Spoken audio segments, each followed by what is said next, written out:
Une des découvertes les plus importantes, les plus vertigineuses de toutes ces études d'astrophysique, ce sont les échelles de temps. On va supposer qu'on va raccourcir ces 13,7 milliards d'années en 1 an, et puis on va regarder comment cette année est ponctuée par des événements qui ont joué un rôle important tout au long de l'évolution de l'univers. À cette échelle-là, chaque jour représente 40 millions d'années et chaque seconde représente 400 ans. Donc on va commencer le 1er janvier, c'est le Big Bang, c'est très lumineux, c'est très dense et ça refroidit. Ça c'est essentiellement le thème du Big Bang. L'univers se refroidit progressivement. Et il devient de plus en plus sombre. Il traverse une période où il est pratiquement noir. Et il se rallume. Il se rallume vers le début de février. Comment se rallume-t-il? Parce que des étoiles apparaissent, des étoiles se forment, des étoiles brillent, des étoiles naissent, vivent et meurent, on en a parlé, des générations d'étoiles se succèdent. On va maintenant arriver jusqu'à la naissance d'une étoile qui nous touche particulièrement, c'est le Soleil. Au milieu du mois d'août, le Soleil, la Terre, tout le système solaire apparaît. La Terre est une boule de lave incandescente, elle est très chaude.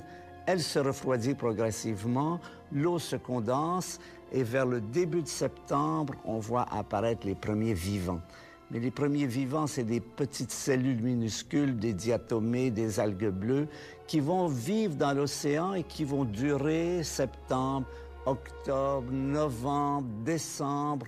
La vie qui n'existe que dans les océans depuis le mois de septembre va sortir de l'eau, va se déplacer vers les continents autour du 15 décembre, sous la forme d'amphibiens, sous la forme de reptiles, sous la forme de mammifères, et elle va continuer à évoluer jusqu'à une date qui marque un événement important, c'est l'extermination des dinosaures par une météorite géante qui frappe la Terre, et ça, c'est le 30 décembre.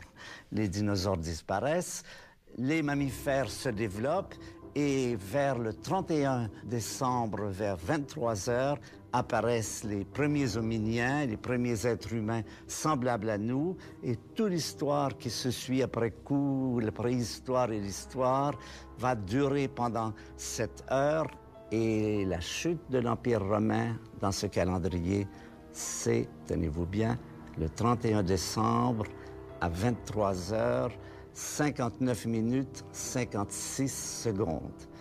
Donc ça vous donne une idée justement de cette découverte importante de l'astrophysique, des échelles de temps gigantesques de notre univers par rapport à notre propre existence.